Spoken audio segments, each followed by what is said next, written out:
બીજું કે અમારી ખેતીવાડીને અને ગાયોને લગતા વિડીયો જોવા હોય, જય શ્રી કૃષ્ણ, જય ગૌ માતા.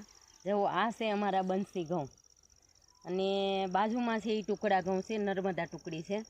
તો બંસી ઘઉંને હજી એક પાણ પીએ અને ટુકડી ઘઉં છે એ નર્મદા ટુકડી છે એને પાણ છૂટી ગયું છે, એટલે એ 20 દિવસની અંદર તૈયાર થઈ જશે અને આને વાર લાગશે. આને લગભગ મહિનો તો વયો જશે ઓછામાં ઓછો.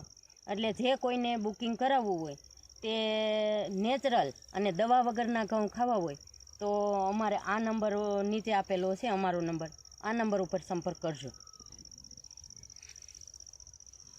બીજું કે અમારી ખેતીવાડીને અને ગાયોને લગતા વિડીયો જોવા હોય તો અમારી ફેસબુક, યુટ્યુબ અને ઇન્સ્ટાને ફોલો કરવાનું ભૂલતા નહીં. જય ગૌ માતા.